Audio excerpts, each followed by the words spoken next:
On a crisp October morning in 1997, the autumn mist clung to the glass towers of downtown Portland like ghostly fingers, and Madison Reynolds stepped out of her silver Honda Civic into what would become the most haunting mystery the city had ever known.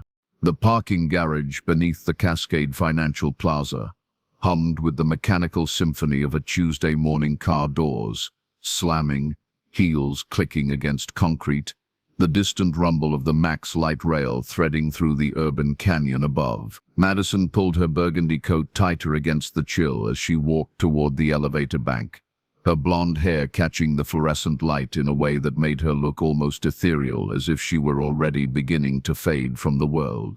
She had no way of knowing that within hours she would vanish so completely that it would be as though she had never existed at all. The elevator carried her up 32 floors to the offices of Northwest Investment Group, where she worked as a senior financial analyst. At 24, Madison had already distinguished herself in the male-dominated world of corporate finance, her sharp mind and unwavering determination earning her both respect and, unfortunately, unwanted attention from certain quarters. "Morning, Maddie," called out her colleague Trevor Dalton as she passed his cubicle. His eyes followed her with the same hungry intensity they'd held for months, ever since she'd politely but firmly declined his advances at the company Christmas party the previous year. "Morning, Trevor," she replied without slowing her pace, her voice carrying just enough frost to remind him where they stood with each other. Her corner office overlooked the Willamette River, where early morning joggers traced the waterfront paths like ants following invisible trails. Madison settled at her desk and powered up her computer, the familiar ritual of her morning routine providing a sense of normalcy that would, by evening, seem like a relic from another lifetime. The weekend had been perfect, perhaps too perfect, as if fate were offering her one last taste of happiness before everything went dark. She and her boyfriend Alex Morrison had flown to Vancouver for a long weekend getaway. They'd walked the seawall, explored Granville Island, made love in their hotel room while rain drummed against the windows. Alex had even hinted at something more permanent in their future, his hand nervously playing with a small velvet box he thought she hadn't noticed in his coat pocket. But now, Tuesday morning, reality had reasserted itself. Alex was back at his law firm in Seattle, 2 hours north, and Madison was facing a stack of quarterly reports that needed analysis by the end of the week. She called him as she always did, their morning ritual as dependable as clockwork. "How's my favorite financial wizard this morning?" His voice was warm honey over the phone, and she could picture his crooked smile.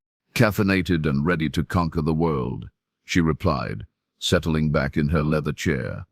"Though I'm still thinking about that little Italian place we found. The one with the prawns in that incredible sauce," Alex finished. "I'm already planning our next trip back." They talked for 20 minutes about everything and nothing, weekend memories, dinner plans for when he visited on Friday, a movie they both wanted to see, normal conversations between two people in love, the kind of mundane intimacy that would later be dissected by investigators searching for hidden meanings in every syllable. "I should let you get to work," Alex finally said. "I've got a deposition at 10.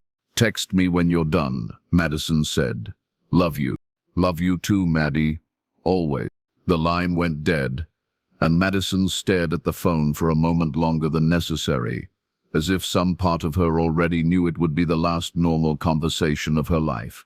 The morning passed in a blur of spreadsheets and conference calls. Madison's assistant, Beth Carpenter, brought her coffee at 10:30 black with 1 sugar, the way she'd been drinking it since college. Beth had been with Northwest Investment for 15 years and had developed an almost maternal fondness for Madison, whom she'd watched rise through the ranks from entry-level analyst to department star. "You seem distracted today," Beth observed, setting the mug on Madison's desk next to a framed photo of Madison and Alex on a hiking trail in the Columbia River Gorge. "Just tired from the trip," Madison replied, though that wasn't entirely true.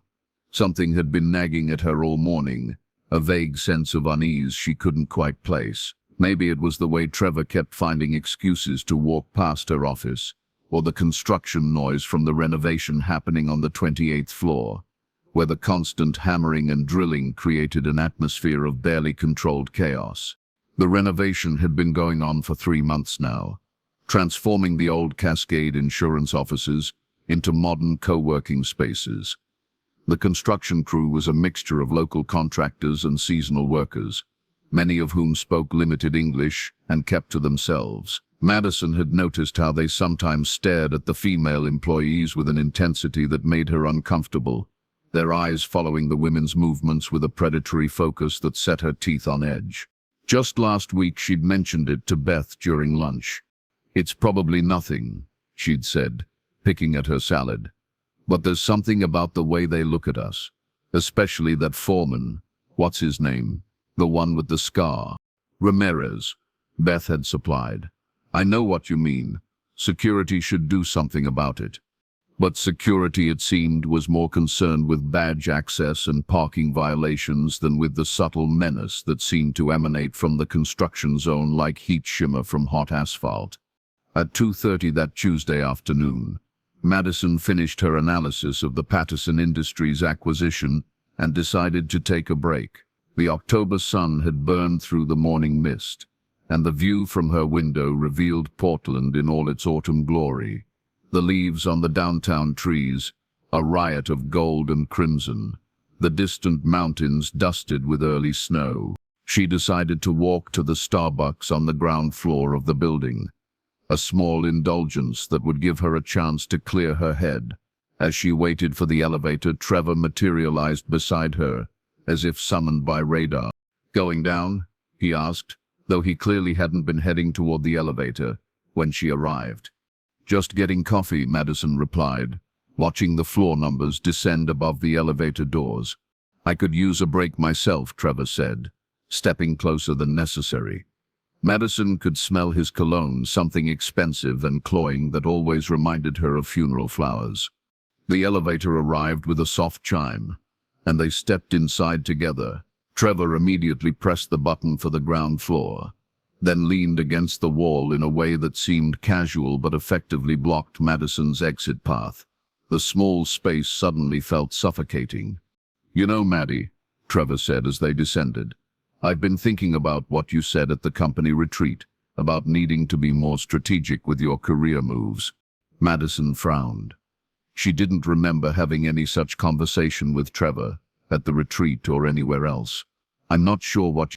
Maybe we could discuss it over dinner sometime. I know this great place in the Pearl District." The elevator stopped at the ground floor, and Madison stepped out quickly, Trevor following like a persistent shadow. "I'm pretty busy these days, Trevor. Between work and Alex." "Right, Alex." Trevor's voice carried a note of dismissal, as if her boyfriend were merely an inconvenient detail. "He's in Seattle most of the time, isn't he? That must be lonely for you." Madison stopped walking and turned to face him, her gray-green eyes flashing with annoyance. "Trevor, I need to be very clear about something. I'm not interested in dinner, or drinks, or anything else.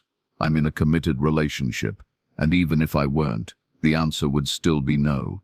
For a moment, Trevor's mask of professional friendliness slipped, and Madison glimpsed something darker underneath, a flash of anger, of wounded pride, of something that made her take an instinctive step backward.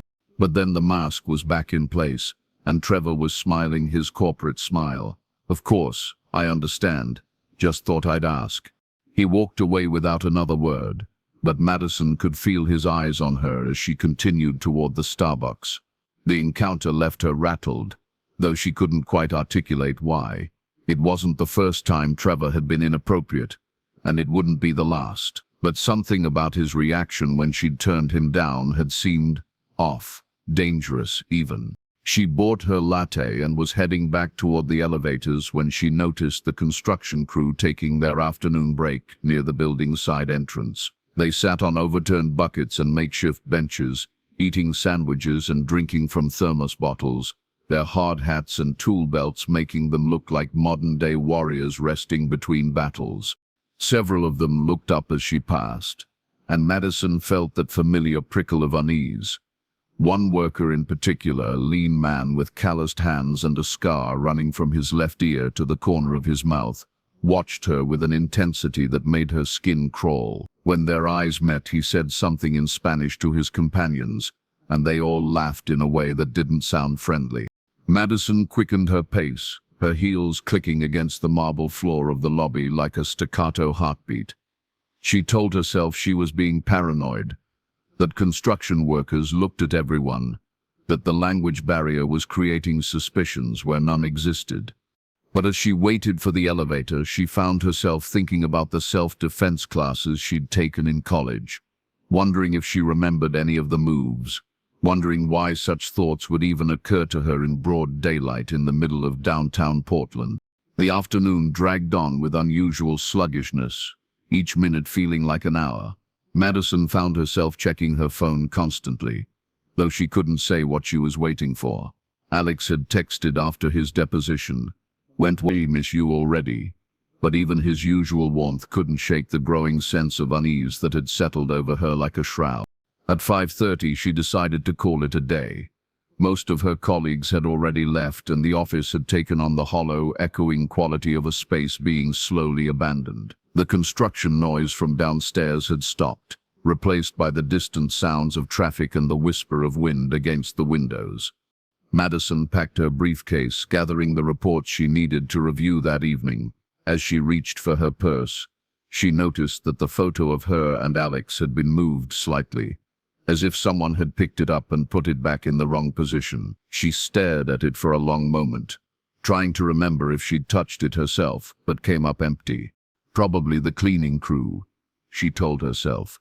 They came through every evening, dusting and vacuuming and emptying trash cans. It was nothing.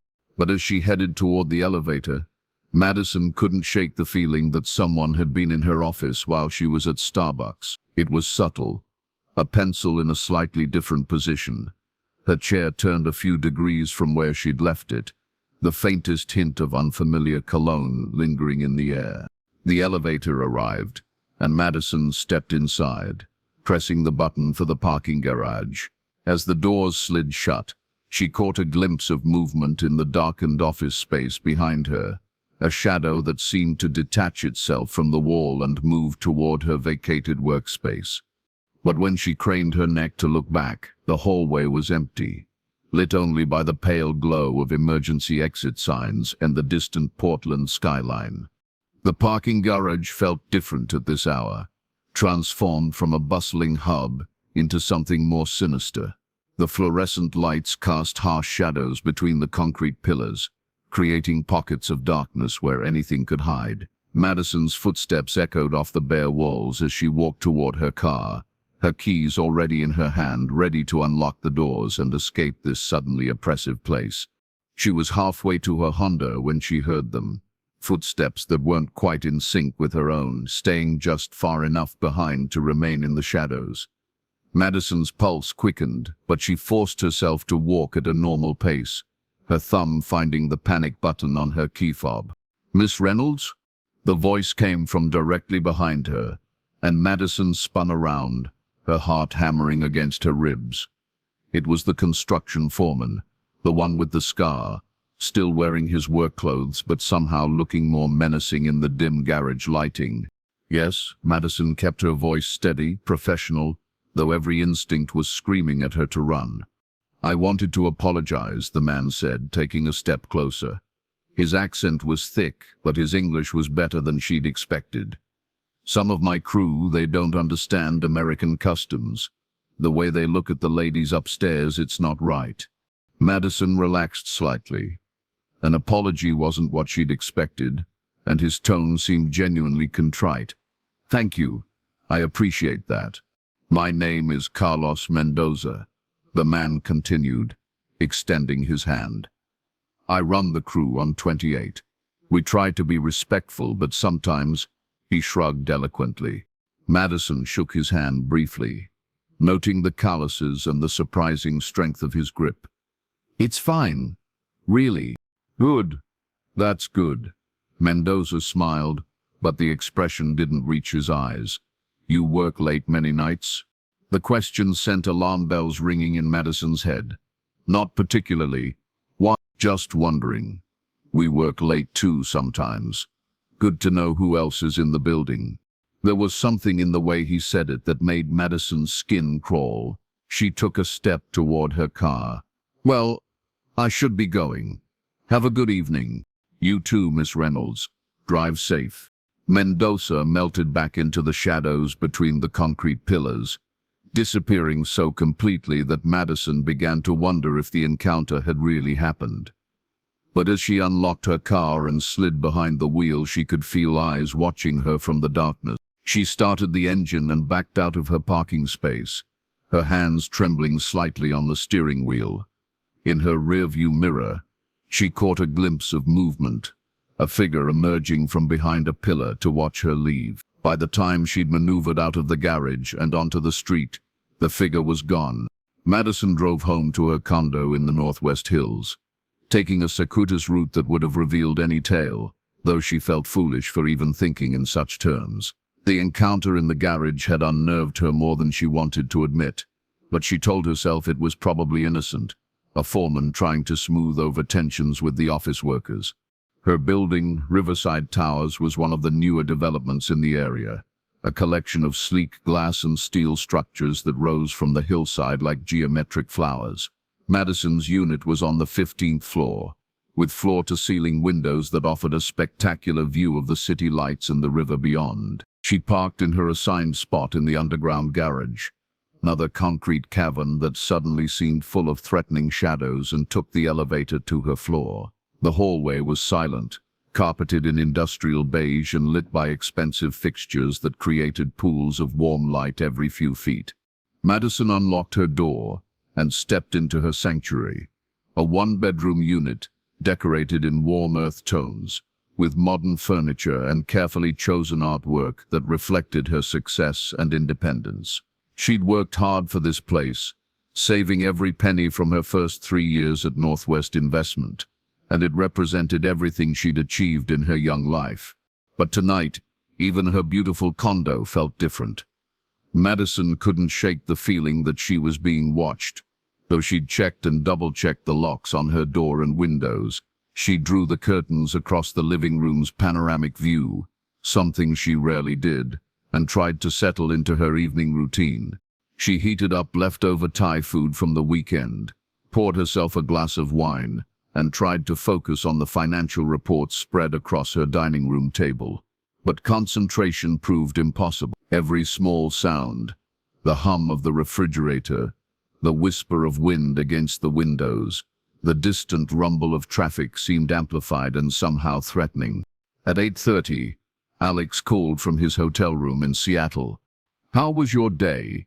he asked, and Madison almost broke down at the normalcy of the question, the comforting ordinariness of their routine. "Fine," she said, then caught herself. "Actually, no, it was weird. I can't really explain it." She told him about Trevor's renewed attention, about the construction foreman's strange apology, about the feeling that someone had been in her office. As she spoke, Madison realized how paranoid she sounded, how disconnected from reality her fears seemed. When voiced aloud, "Maybe I'm just tired from the trip," she finished. "Or maybe I've been watching too many crime shows." Alex's voice was warm with concern. "Want me to drive down tonight? I could be there by 11. "No, don't be silly. I'm fine, really. Just having a moment." But even as she said it, Madison found herself wishing he would make the drive anyway, that she wouldn't have to spend the night alone with her growing paranoia. They talked for another hour about safer subjects, his work, her work, plans for the weekend. The conversation was a lifeline to normalcy, and by the time they hung up, Madison felt almost foolish for her earlier fears. She finished reviewing the reports, took a hot shower, and was in bed by 10:30. Outside her window, Portland glittered like a circuit board, beautiful and seemingly peaceful. Madison set her alarm for 6:30 and closed her eyes, willing herself to sleep. But sleep proved elusive. Every time she began to drift off, some small sound would jolt her awake, A car door slamming in the parking garage below, the whisper of the elevator in the hallway, the building settling around her like a living thing. At midnight, she got up and checked the locks again. At 12:30, she looked out through the curtains, scanning the parking lot for any sign of surveillance. At 1 o'clock, she took 2 melatonin tablets and tried to force her mind to quiet. Finally, sometime after 2, exhaustion overcame anxiety and Madison fell into a restless sleep, filled with fragmented dreams of shadow figures and watching eyes. She woke at 6:15, 15 minutes before her alarm, feeling more tired than when she'd gone to bed.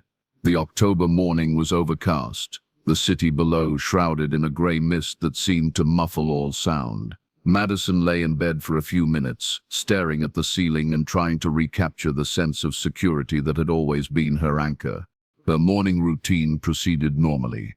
Shower, coffee, the quick scan of emails that had arrived overnight. She dressed carefully in a charcoal suit and burgundy blouse, armor for another day in the corporate battlefield. As she was applying lipstick in the bathroom mirror, Madison noticed something that made her blood run cold. There, on the mirror's surface, barely visible unless you knew where to look, was a single fingerprint that wasn't hers. Madison stared at the print for a long moment, her mind racing through possible explanations. The cleaning service came on Fridays. It was now Wednesday morning. She hadn't had any guests since her return from Vancouver. The print was too large to be hers, too high on the mirror to have been left by accident. Someone had been in her apartment. Someone had been in her bathroom. Someone had stood exactly where she was standing now, close enough to touch the mirror, close enough to watch her sleep. Madison's hands shook as she grabbed her purse and briefcase. She didn't bother with breakfast, didn't check her email again, didn't follow any of her usual morning rituals. She simply fled, her feet carrying her toward the garage and her car and the illusory safety of movement. The drive to work passed in a blur of changing traffic lights and faceless commuters. Madison found herself checking her rearview mirror constantly, looking for any car that stayed with her too long, any face that appeared more than once. But the morning rush hour was anonymous and impersonal, offering no obvious threats. She arrived at Cascade Financial Plaza, 30 minutes early, parking in a different space than usual, closer to the security booth and the overhead cameras. The building's lobby was reassuringly normal. Business people hurrying toward the elevators, security guards checking badges, the familiar hum of another workday beginning. But as Madison walked toward the elevator bank, she noticed something that stopped her in her tracks. There, standing near the information desk and reading a newspaper, was Carlos Mendoza. He wasn't wearing work clothes this time, but rather casual street attire that made him blend into the crowd of office workers and visitors. When he saw her looking, Mendoza smiled and nodded politely, as if their meeting were the most natural thing in the world. But his presence in the lobby at this hour, dressed as he was, sent a chill of recognition through Madison's consciousness. He was hunting her, and as the elevator doors closed between them, carrying her up toward her office and what she hoped would be sanctuary, Madison Reynolds realized with crystalline clarity that her life was no longer her own. She had become prey in a game whose rules she didn't understand, whose players remained hidden in the shadows. The elevator climbed toward the 32nd floor, each floor passing like a countdown to some inevitable moment of reckoning. And in the polished steel of the elevator doors, Madison caught a glimpse of her own reflection, pale, frightened, and utterly alone. She had no way of knowing that by the end of this day she would vanish so completely that the only trace of her existence would be questions that would haunt Portland's streets like restless ghosts, searching for answers that might never come. The hunt had begun in earnest, and Madison Reynolds was running out of time. The 32nd floor felt different that Wednesday morning, as if the very air had been charged with malevolent electricity. Madison stepped out of the elevator and immediately noticed the construction noise had stopped, an absence of sound that somehow felt more ominous than the usual cacophony of hammering and drilling that had been the soundtrack of her workdays for months. The hallway stretched before her like a corridor in a nightmare, familiar yet subtly wrong. The fluorescent lights flickered intermittently, casting dancing shadows that made the corporate artwork on the walls seem to writhe and shift. Madison's heels clicked against the polished floor with a rhythm that sounded unnaturally loud in the silence. As she approached her office, she noticed that Trevor's cubicle was empty, unusual for someone who typically arrived before 7:30 each morning. The entire floor seemed deserted, though it was only 7:15. Even Beth hadn't arrived yet, her assistant's desk standing dark and unoccupied like a monument to normalcy that no longer existed. Madison unlocked her office door and stepped inside, immediately sensing that someone had been there since yesterday evening. The feeling was subtle but undeniable, a lingering warmth in the air, the faint scent of unfamiliar cologne, a barely perceptible displacement of objects that suggested careful but imperfect searching. Her desk had been rifled through with professional precision. Papers were stacked exactly as she'd left them, but the slight variations in angle and position told her that someone had examined every document, photographed or copied what they needed, then replaced everything with meticulous care. Her computer had been turned on and off. The tower was still slightly warm to the touch, though she'd shut it down completely the night before. Madison's hands trembled as she powered up her workstation and checked her email. Nothing seemed to have been deleted or altered, but she had the unsettling feeling that every message, every file, every digital trace of her professional life had been examined and catalogued by unknown eyes. The first email in her inbox made her blood freeze. It was from an address she didn't recognize, a string of random numbers and letters followed by a generic domain. The subject line was simple: "You look beautiful when you sleep." The message contained no text, just a single image attachment. With a sense of inevitability, Madison clicked on it and watched her worst fears materialize on the screen. It was a photograph of her in her bed, taken sometime during the night while she slept. The angle suggested the photographer had been standing near her dresser, close enough to reach out and touch her. In the image, Madison lay on her side, her blonde hair spread across the pillow, one bare shoulder visible above the sheets. She looked peaceful, vulnerable, utterly unaware of the violation taking place mere feet away. The photograph was time-stamped. Madison's stomach lurched, and she barely made it to her office trash can before losing what little breakfast she'd managed to force down. The reality of her situation crashed over her like a freezing wave. Someone had been in her apartment while she slept, had stood watching her for God knew how long, had captured this moment of ultimate vulnerability as some kind of trophy. She fumbled for her phone and dialed 911, her fingers shaking so badly she had to try 3 times before getting the number right. 911, what's your emergency? Someone broke into my apartment.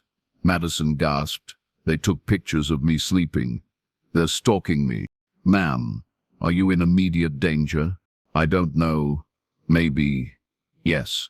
I think so. What's your current location? Madison gave her office address, then added, but they know where I live. They know where I work. They know everything about me. Officers are being dispatched to your location now. Stay on the line with me. The next 20 minutes passed in a blur of questions and increasing terror. Madison remained locked in her office, staring at the photograph on her computer screen while the 911 operator tried to keep her calm. When the officers finally arrived, 2 uniformed patrolmen who looked barely old enough to vote, Madison felt a mixture of relief and disappointment. These young men seemed ill-equipped to deal with the sophisticated menace that had invaded her life. Officer Bradley Chen was Asian American, probably in his late 20s, with intelligent eyes and a careful way of speaking that suggested he took his job seriously. His partner, Officer Mike Torres, was older and more experienced, carrying himself with the weary confidence of someone who'd seen enough of humanity's dark side to remain unsurprised by most of it. Madison showed them the email and photograph, watching their expressions shift from routine professionalism to genuine concern. This is definitely criminal behavior, Chen said, studying the image on her computer screen. breaking and entering, stalking, possibly intent to commit sexual assault. We need to get detectives involved immediately. Torres was already on his radio, calling for backup and requesting that detectives respond to the scene. As they waited, Madison told them about the previous day's encounters, Trevor's inappropriate behavior, the construction foreman's appearance in the parking garage, the feeling that someone had been in her office. "Ma'am, do you have somewhere safe you can stay tonight?" Torres asked. "Family? Friends? I wouldn't recommend going back to your apartment until we've processed the scene." Madison thought of Alex, 2 hours away in Seattle, probably in court or meeting with clients. Her parents lived in San Diego, and most of her local friends were colleagues who would ask too many questions. The isolation of her carefully constructed independent life suddenly felt like a trap. "I'll figure something out," she said, though she had no idea what that might be. Detective Ray Kowalski arrived at 8:45, looking like Central Casting's idea of a Portland cop, tall, lean, with graying temples and eyes that had seen enough to remain perpetually suspicious of human nature. His partner, Detective Lisa Martinez, was younger but carried herself with an authority that suggested she'd earned her place through competence rather than politics.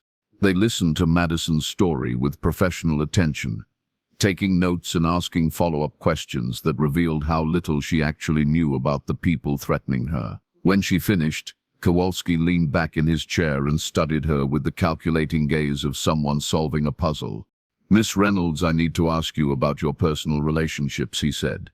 "Any recent breakups, rejected suitors, professional conflicts that might have escalated?" Madison thought about Trevor, about his reaction when she'd turned him down, about the way his mask had slipped to reveal something darker underneath. But as inappropriate as he'd been, she couldn't imagine him breaking into her apartment to take photographs. It seemed too bold, too criminal for someone who lived his life within the safe boundaries of corporate respectability. "There's a colleague who's been persistent," she said carefully. "Trevor Dalton. But I can't believe he'd do something like this." Martinez made a note. "We'll need to speak with him." "Anyone else?" Madison described her encounter with Carlos Mendoza, the construction foreman's strange apology and his even stranger appearance in the lobby that morning. As she spoke, she could see both detectives becoming more interested. "Construction workers have access to the building after hours," Martinez observed. "They'd know the security schedules, which cameras work, how to move around undetected." "We'll need a full list of everyone working on the renovation," Kowalski added. "And we'll want to examine your apartment building's security footage. See if we can identify when the break-in occurred." They spent the next hour going through Madison's life with forensic precision. Her routines, her relationships, her financial situation, anything that might provide a motive or opportunity for the stalking. It was a necessary violation, but one that left Madison feeling even more exposed and vulnerable. At 10:30, Beth Carpenter finally arrived, breathless and apologetic. "I'm so sorry I'm late," she said, then stopped when she saw the 2 detectives in Madison's office. "What's going on?" Madison explained the situation as gently as possible, watching Beth's maternal instincts kick into overdrive. Within minutes, Beth had appointed herself Madison's protector and coordinator, fielding phone calls and managing her schedule while the investigation continued. "You're staying with me tonight," Beth declared when the detectives finally left. "No arguments. I've got a guest room and a security system, and my husband was a Marine. You'll be safe there." Madison felt a rush of gratitude that brought tears to her eyes. In the space of a few hours, her carefully ordered world had collapsed into chaos. But Beth's offer of sanctuary felt like a lifeline. The rest of the morning passed in a surreal haze of routine work tasks, punctuated by moments of stark terror. Every phone call could be the stalker. Every email could contain another violation. Every sound in the hallway could herald the approach of danger. At noon, Madison decided to grab lunch from the cafeteria on the ground floor, partly because she was hungry, but mostly because she needed to prove to herself that she could still function normally. Beth insisted on accompanying her, and they made the trip together. Two women walking through a corporate environment that no longer felt safe. The cafeteria was crowded with the usual lunch crowd, office workers, building maintenance staff, and scattered construction workers, still wearing their hard hats and tool belts. Madison scanned their faces, looking for Carlos Mendoza, but he wasn't among them. She was standing in line at the salad bar when she felt it, the unmistakable sensation of being watched.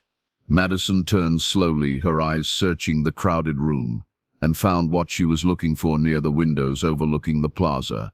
Trevor Dalton sat alone at a corner table, his lunch untouched, staring at her with an intensity that made her skin crawl. When their eyes met, he didn't look away or pretend to be doing something else. He simply continued watching her with the focused attention of a predator studying its prey. "Beth," Madison whispered, her voice tight with fear. "Look at Trevor, by the windows." Beth followed her gaze and immediately tensed. "Jesus, Maddie, how long has he been staring at you like that?" "I don't know, but I don't like it." They abandoned their lunch plans and hurried back toward the elevators, but Trevor intercepted them near the bank of phones by the lobby entrance. "Madison," he said, his voice carrying a strange breathless quality. "I heard there was some trouble this morning. Police officers on our floor." "It's nothing that concerns you, Trevor," Madison replied, trying to keep her voice steady. "But it does concern me," Trevor continued, moving closer. "If someone's threatening you, I want to help. I care about you, Maddie, more than you realize." The way he said her name, with that intimate familiarity she'd never invited, made Madison's flesh crawl. And there was something else, a possessive quality in his voice, that suggested he viewed her as belonging to him in some way. "I need to get back to work," Madison said, stepping around him toward the elevators. But Trevor moved with her, maintaining the uncomfortable proximity. "We should talk about this. Tonight, maybe. I could take you to dinner, somewhere safe where we could—" "No," Madison said firmly. "Absolutely not." Trevor's expression shifted, and for a moment Madison glimpsed the same dark anger she'd seen the day before. But this time it was stronger, more focused, tinged with something that looked disturbingly like ownership. "You can't keep pushing me away forever, Maddie," he said quietly. "Sooner or later, you're going to need someone you can trust. Someone who really understands you." The elevator arrived, and Madison and Beth stepped inside quickly. As the doors began to close, Trevor placed his hand against them, forcing them to reopen. "Think about what I said," he told Madison, his eyes boring into hers. "I'll be waiting when you're ready." The doors finally closed, and Madison sagged against the elevator wall, her heart pounding. "That was seriously creepy," Beth said. "You need to tell the detectives about that conversation." Madison nodded, but part of her wondered if Trevor was just an opportunistic colleague taking advantage of her vulnerability, or something more sinister. The line between inappropriate behavior and actual threat was becoming increasingly blurred. The afternoon crawled by with agonizing slowness. Madison tried to focus on work, but concentration proved impossible. Every phone call, every email, every sound in the hallway sent adrenaline coursing through her system. She found herself checking the locks on her office door repeatedly, though she knew they provided little real security. At 3 o'clock, Detective Martinez called with an update. "We've been to your apartment building," she said. "The security footage from last night shows a figure entering through the parking garage at 2:47 a.m. But the image quality is too poor to make an identification. Whoever it was knew where the cameras were positioned and managed to avoid showing their face." "What about fingerprints? DNA evidence?" "We're processing the scene now, but this person was careful. They wore gloves, used some kind of cleaning product to eliminate DNA traces. This wasn't a spur-of-the-moment break-in, Miss Reynolds. This was planned and executed by someone with experience." The words sent a chill through Madison's bones. She was dealing with someone professional, someone who'd done this before. "We've also started interviewing the construction crew," Martinez continued, Several of them don't have proper documentation, and a few have already left town. We're working with immigration to track them down. What about Trevor Dalton? We'll be speaking with him this afternoon.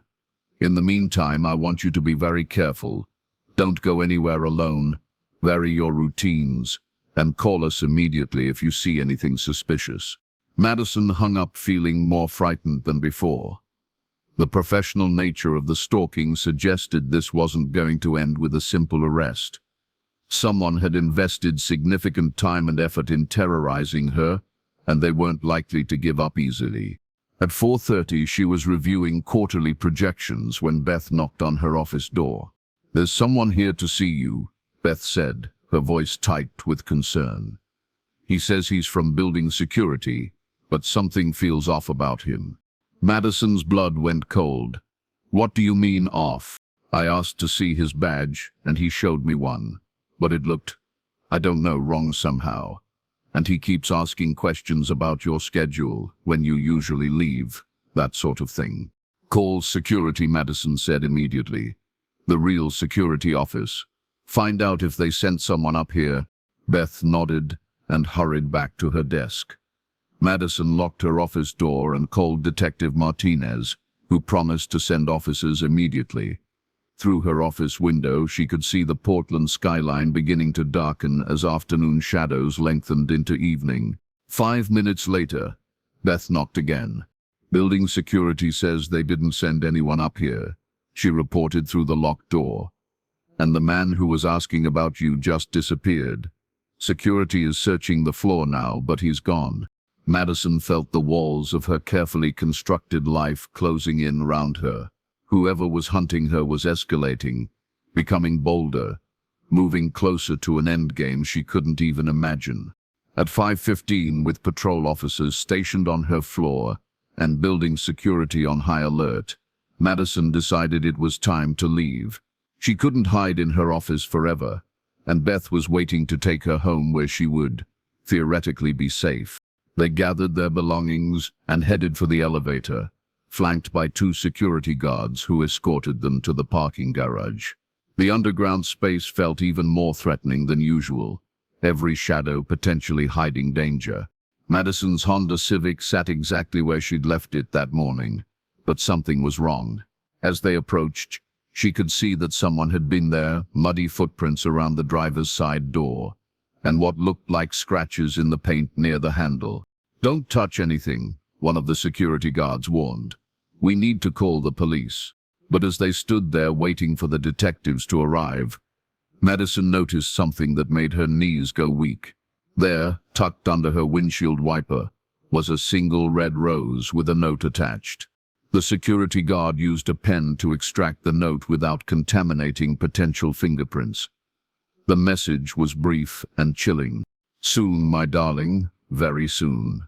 Tonight will be our night."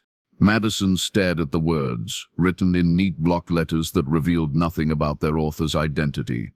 But the message's meaning was unmistakably clear. The stalking phase was over. Tonight, the endgame would begin. Detective Kowalski arrived within minutes, took one look at the note, and made an immediate decision. "Miss Reynolds, you're not going anywhere alone," he said. "We're putting you in protective custody until we can identify and apprehend the subject." "For how long?" Madison asked, though she already knew the answer would be unsatisfactory. "For as long as it takes." But as they stood in that underground garage, surrounded by police officers and security personnel, Madison couldn't shake the feeling that it was already too late. Her stalker had demonstrated an ability to penetrate every layer of her security, to anticipate her movements, to stay always one step ahead of law enforcement. The rose on her windshield wasn't just a threat. It was a promise, and promises, Madison was learning, had a terrible way of being kept.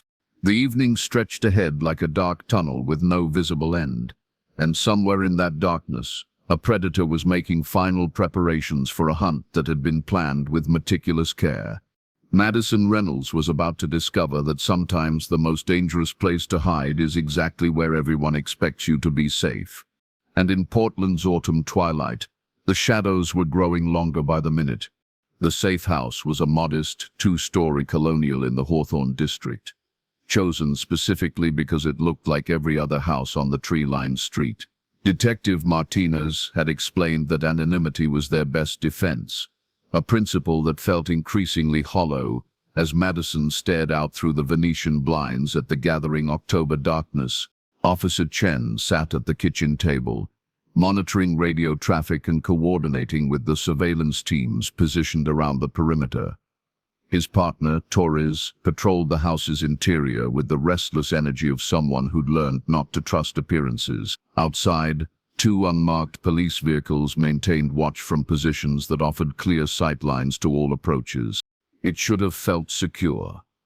Instead, Madison found herself thinking about the sophistication her stalker had already demonstrated, the ability to penetrate her apartment building's security, to move through her office undetected, to anticipate law enforcement responses with uncanny accuracy. If someone could orchestrate that level of surveillance and infiltration, what was to stop them from doing the same thing here? Try to get some rest, Martinez suggested, though her own posture suggested she expected anything but a quiet night. We've got this covered. But Madison couldn't rest. Every shadow beyond the windows seemed to shift and move with predatory purpose. Every sound, the whisper of wind through autumn leaves, the distant hum of traffic, the house settling around them, felt loaded with menace. At 8:30, Alex called from his hotel in Seattle. "Jesus, Maddie, I've been going crazy since you told me what happened." His voice crackled through the secure phone line. Martinez had provided, "I'm driving down right now. I'll be there by midnight." "Alex, no. It's not safe. The police have everything under control." "Like hell they do. Someone broke into your apartment and took pictures of you sleeping. That's not under control. That's completely fucked up." Madison closed her eyes, drawing comfort from his anger, from the fierce protectiveness in his voice. "Promise me you'll stay where you are, please. I couldn't handle it if something happened to you too." There was a long pause, filled with the static of cellular transmission and unspoken fears. "All right," Alex finally said. "But if this goes on much longer, I'm coming down whether you want me to or not." After they hung up, Madison felt the isolation of her situation more keenly than ever. She was surrounded by armed police officers, protected by every resource law enforcement could provide, yet she'd never felt more alone. At 9:15, Detective Kowalski arrived with updates from the ongoing investigation. "We've completed interviews with most of the construction crew," he reported, settling into an armchair that gave him a clear view of both the front door and the stairs to the second floor. 3 of them have solid alibis for last night. 2 more are undocumented and have disappeared, and Carlos Mendoza is nowhere to be found. "What about Trevor Dalton? That's where things get interesting," Kowalski said, his expression grim. "Dalton claims he was home alone last night, watching television. No witnesses, no receipts, no electronic trail to confirm his story. And when we searched his cubicle, we found some interesting items." Martinez produced an evidence bag containing what appeared to be photographs. "These were hidden in a folder marked Peterson Industries Analysis," she said. "Take a look." Madison's hands shook as she examined the images. They were surveillance photos of her, taken over a period of weeks without her knowledge. Madison entering her apartment building. Madison at Starbucks. Madison walking through the downtown streets, always unaware of the camera capturing her movements. "There are over 40 photographs," Kowalski continued, "all taken with a telephoto lens from various locations around downtown Portland.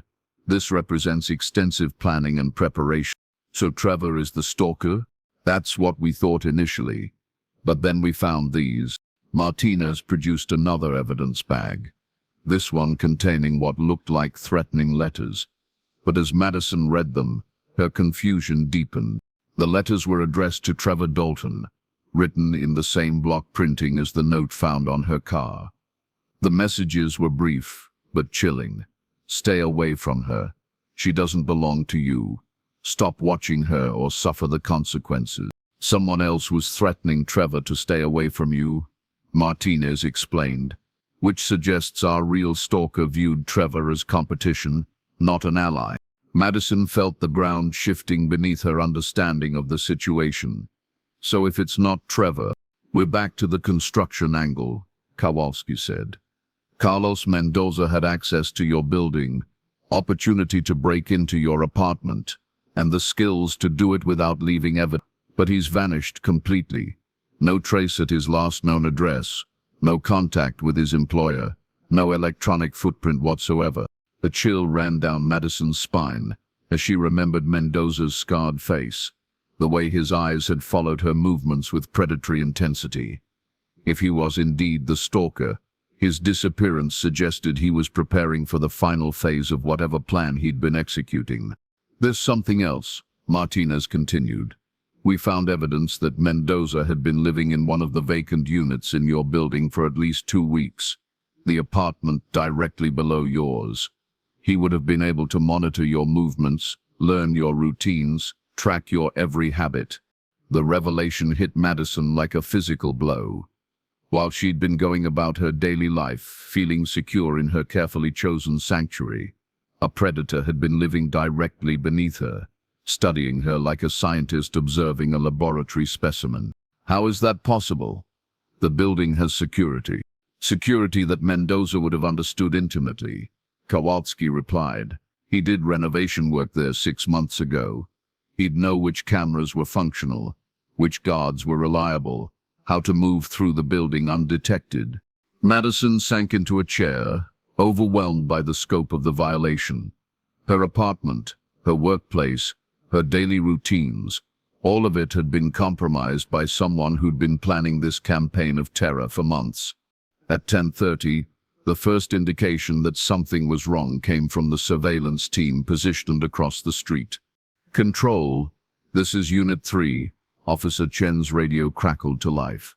We've got movement in the alley behind the target house. Someone's cutting through the fence.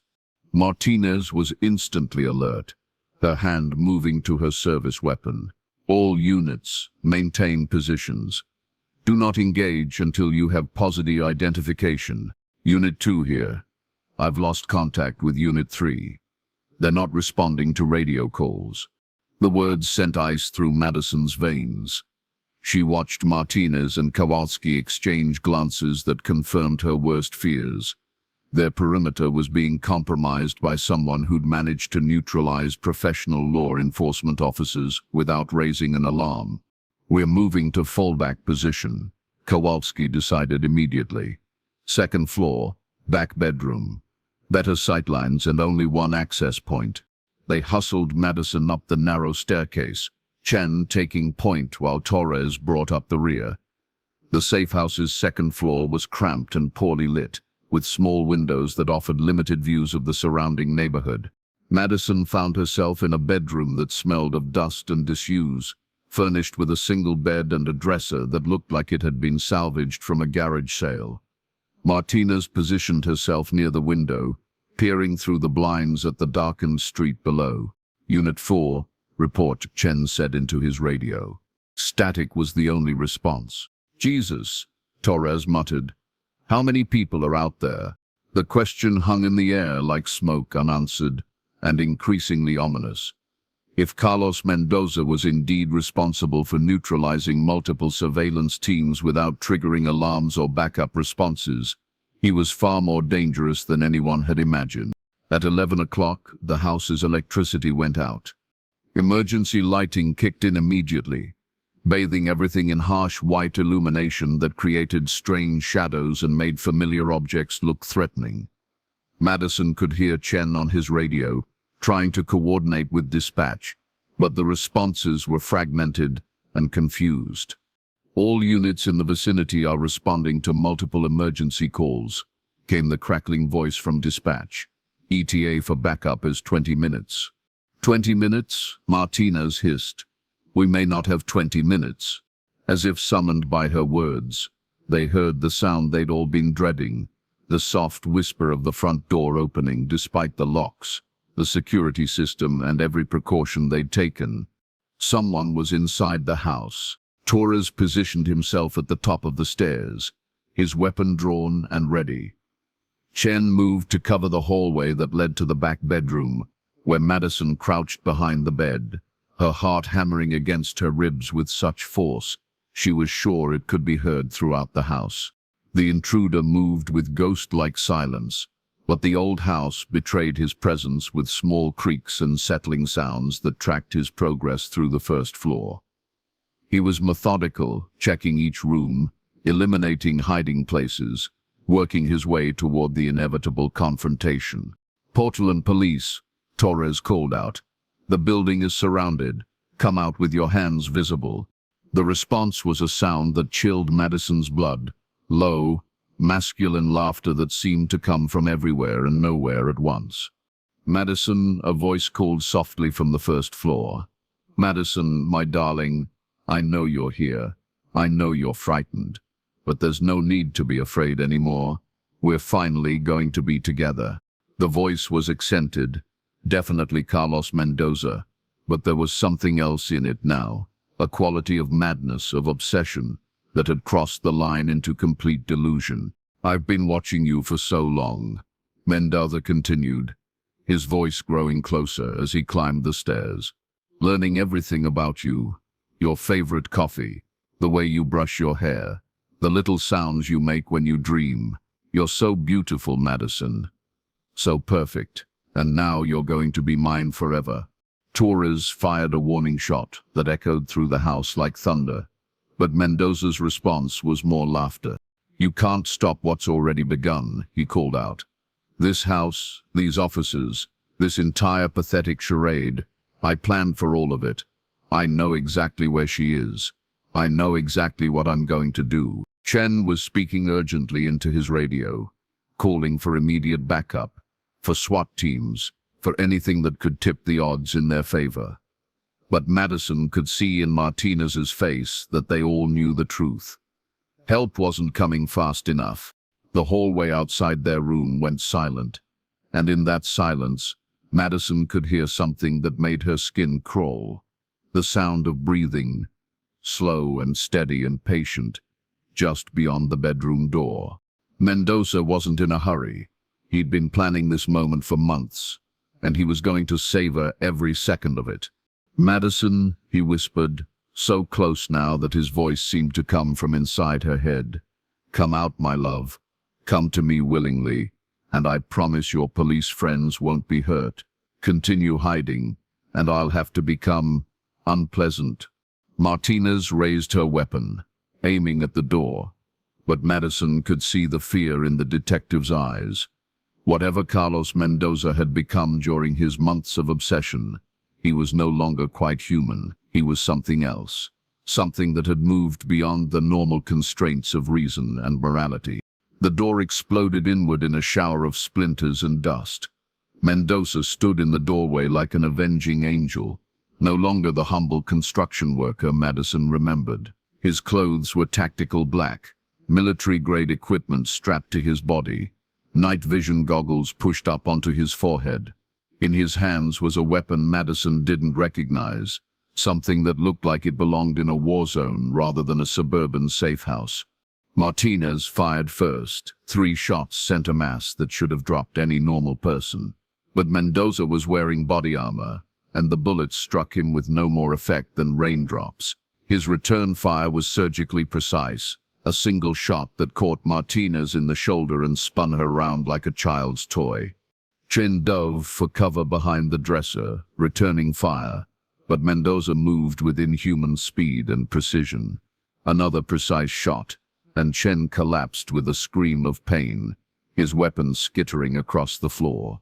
Torres lasted longer, using the stairwell as cover, engaging in a brief firefight that filled the house with thunder and smoke. But when the shooting stopped, Torres was down, and Carlos Mendoza stood in the bedroom doorway like a dark prophet come to claim his prize. "Hello, my darling," he said to Madison, his voice gentle now, almost loving. "I told you this night would be ours."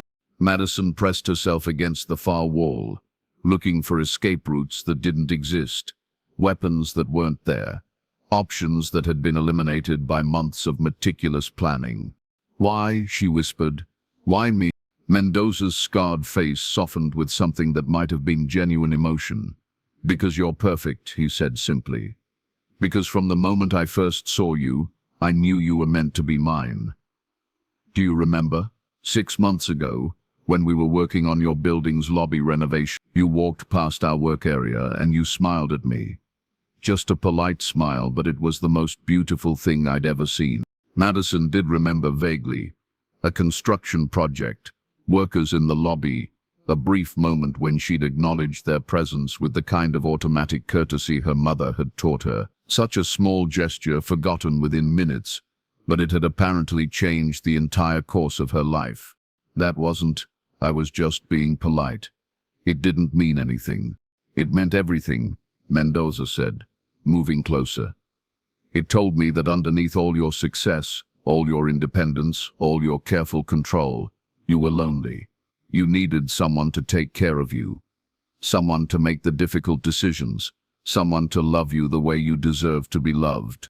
The madness in his eyes was complete now, a religious fervor that had transformed stalking into worship, obsession into devotion. Madison realized that no reasoning, no pleading, no appeal to his humanity would reach him. Carlos Mendoza had crossed a line from which there was no return. "The others didn't understand," he continued, reaching into a tactical pouch and producing a syringe filled with clear liquid. "Your boyfriend in Seattle, always leaving you alone. That pathetic Trevor, trying to possess something he could never deserve. They didn't love you like I do. They didn't understand what you need. What I need is for you to leave me alone," Madison said, but her voice lacked conviction. She could see her future in Mendoza's eyes, a future where her identity would be erased, where she would become nothing more than a possession in the twisted fantasy he'd constructed. "Soon you won't remember being alone," Mendoza promised, raising the syringe. "Soon you won't remember anything that came before. We'll start fresh, you and I, somewhere far away from all this noise and confusion, somewhere we can be together forever." Madison made her move as he reached for her, a desperate lunge toward Martinez's fallen weapon. But Mendoza had anticipated even this, his hand closing around her wrist with crushing force, the syringe moving toward her neck with medical precision. The world began to fade even as she fought, the sedative taking hold with terrifying efficiency. Her last coherent thought was of Alex, driving through the night toward Portland, unaware that he would arrive too late for anything but questions that would never be answered. "Sleep now, my darling," Mendoza whispered as consciousness slipped away. "When you wake up, we'll be home." Madison Reynolds disappeared into darkness as complete as the October night that swallowed Portland's streets, leaving behind only the echo of police sirens that arrived exactly 23 minutes too late. 6 months later, Detective Lisa Martinez sat in her car outside Riverside Towers, staring up at the windows of Madison Reynolds' former apartment. The building management had finally decided to rent the unit again, but potential tenants rarely stayed interested once they learned about its history. The official case file remained open, though everyone knew the trail had gone cold within hours of the safe house incident. Carlos Mendoza had vanished as completely as his victim, leaving behind no useful forensic evidence, no digital footprint, no trace of where he might have taken Madison or what he might have done with her. The other officers had survived their injuries, though Chen still walked with a limp and Torres had taken early retirement. The investigation had consumed Martinez's life for months, following dead ends and false leads across 3 states, but every clue eventually evaporated like morning mist. Trevor Dalton had been cleared of all suspicion, his obsessive photograph collection revealed as the pathetic fixation of a lonely man, rather than the planning tool of a predator. He'd left Portland shortly after the incident, taking a position with a firm in Denver, as if putting distance between himself and the scene of his shame could somehow erase his part in the tragedy. Alex Morrison had never stopped searching. His law practice had suffered while he hired private investigators, offered rewards, and pursued every rumor and sighting that might lead to Madison's whereabouts. But 6 months of desperate searching had yielded nothing more than heartbreak and the slow, grinding realization that some people simply vanished from the world as if they'd never existed at all. The construction crew that had been working on the Cascade Financial Plaza had scattered to the winds immediately after the incident, most of them undocumented workers who disappeared back into the shadow economy that made such vanishings possible. Immigration authorities had tracked down several of them, but none claimed to know anything about Carlos Mendoza beyond his professional competence and his tendency to keep to himself. Martinez checked her watch. Nearly time for her appointment with the FBI Behavioral Analysis Unit, another attempt to create a profile that might predict Mendoza's next move. But she held little hope for new insights. Whoever Carlos Mendoza had been before his obsession with Madison Reynolds consumed him, he'd transformed into something far more dangerous. A predator who'd learned to hunt in the spaces between law enforcement's reach. The afternoon Portland rain began to fall as Martinez started her car and drove away from Riverside Towers, leaving behind the empty windows that had once framed Madison Reynolds' carefully constructed life. Somewhere in America's vast landscape of highways and hidden places, a ghost named Carlos Mendoza moved through the shadows with his prize, and the city of Portland slowly learned to forget one more unsolved mystery. But forgetting, Martinez had learned, was different from letting go. And in the darkest hours of sleepless nights, she could still hear Madison's voice from that last phone call with Alex Morrison. Young, frightened, but somehow still believing that morning would come, and the nightmare would end. Some nightmares, however, never ended. They simply moved beyond the reach of justice, carrying their victims into darkness so complete that even hope became a stranger. The rain fell harder, washing Portland's streets clean for another day, another chance, another tragedy that would inevitably come. And in the distance, thunder rolled across the Columbia River like the sound of doors closing forever. Madison Reynolds had become what she'd always feared most, a question without an answer, a story without an ending, a life that had simply stopped being witnessed by anyone who cared enough to remember.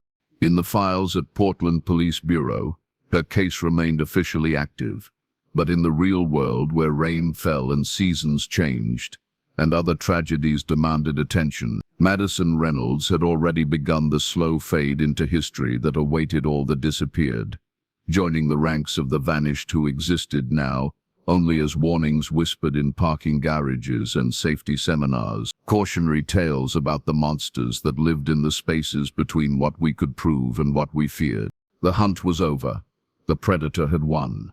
And somewhere in the American darkness, a woman who had once been Madison Reynolds was learning to answer to a different name, if she was still learning anything at all.